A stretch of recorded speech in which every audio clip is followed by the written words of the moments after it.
आघाडीवरती आहेत। काही उत्साही कार्यकर्त्यांनी त्यांचे विजय झाल्याचे बॅनर सुद्धा लावलेले। तर पश्चिम बंगालमध्ये सुद्धा एक चित्र आपल्याला पाहायला मिळतंय। भाजप सध्या आघाडीवरती आहे। ममता बॅनर्जींच्या तृणमूलला भाजपनं मागे टाकलेले। आपण ही आकडेवारी सध्या एकंदरीत पाहूयात। भाजप 172, तृणमूल 113, काँग्रेस 4 आणि अन्य 3। भाजपची 161 जागांवरती आघाडी कायम आहे। टीएमसीची 121 जागांवरती आघाडी सध्या आपल्याला या ठिकाणी पाहायला मिळते। तर विजय थलपती हा जादूगार ठरलेला आहे। टीव्हीकेला सत्ता खेचून आणणं तामिळनाडूमध्ये त्याला यश आलेलं आहे।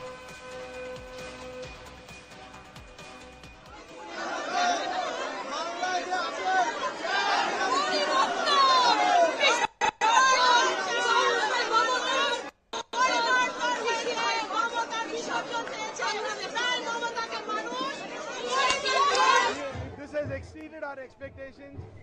We have spent 6 months here away from our families, working hard day and night, and this is a fantastic result. Credit and thanks to the people of Kerala.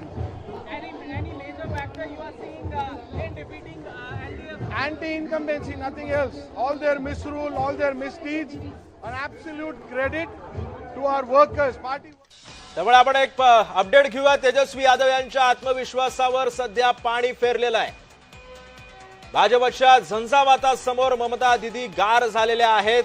आपण पाहतो एकंदरीतच तेजस्वी यादवांनी एक आव्हान दिलं होतं। टीएमसीला स्पष्ट बहुमत मिळेल असं त्यांनी सांगितलेलं होतं। मात्र त्यांच्या या आत्मविश्वासावरती सध्या पाणी फिरलेलं आहे। प्रसाद सर, अगदीच या निमित्तानं चर्चेला आपल्याकडे असलेल्या मान्यवरांकडे बोलूयात। मगाशी संजीव उन्हाळे यांच्यापर्यंत आपण गेलो होतो। संजीव उन्हाळे, तामिळनाडूमध्ये सुद्धा बदल झालेला आहे आणि त्यातला एक महत्त्वाचा मुद्दा आता असा लक्षात येतोय संजीवजी की तामिळनाडूमध्ये हिंदू दलित मतं ही डीएमके कडून सरकलेली आहेत, ती टीव्हीके कडे गेलेली आहे।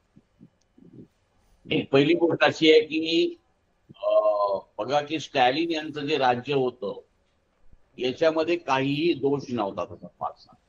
स्टॅलिन यांनी तामिळनाडूचा जीडीपी देशामध्ये नंबर 1 आणला होता आणि अनेक पॅरामीटर्स मध्ये ते आघाडीवर होते। परंतु विजय तामिळनाडूची जनता ही नेहमी करता नटनट्यावर प्रयत्न करणारी आहे। ज्याप्रमाणे नायक नावाचा सिनेमा आहे ज्याच्यामध्ये मुख्यमंत्री एका दिवसामध्ये सगळं श्रीमंत करतो, त्याप्रमाणे अँटी एस्टॅब्लिशमेंट असं पडद्यावरचं विजयचं चित्र पाहून लोकांच्या मनामध्ये अँटी इन्कम्बन्सीच्या विरोधात मतदान झालं आणि विजय यांचा हा दणदणीत विजय मला असं वाटतं की आपल्याला पाहायला मिळतो। या ठिकाणी विजय हे ख्रिश्चन आहे, परंतु लोकांनी ख्रिश्चन, दलित किंवा असं काही न पाहता एक हिरो म्हणून त्याच्याकडे पाहिलं, एक नायक म्हणून त्याच्याकडे पाहिलं आणि त्यांना मतदान केलं आणि म्हणून तामिळनाडूतला हा मला असं वाटतं की महत्वाचा बदल हा घडलेला आहे। आणि दुसरा एक छोटासा विषय की आता एक राहुरीचा विषय निघाला की प्राजक्त आपण राहुरीबद्दल बोलूयात। पण या चर्चेला पुढे नेत असताना मला किशोर तिवारींपर्यंत जायचं आहे। किशोरजी, आवाज येतोय का माझा? हो, येतोय। गोपाळ तिवारी, हा, माफ करा। इथे गडबड ही नेहमी होत असते माझ्याकडून। किशोर तिवारी माझे स्नेही असल्यामुळे ते नाव येत असतं, पण गोपाळ तिवारी, आपण पाहिलं या सगळ्यात काँग्रेस कुठे आहे?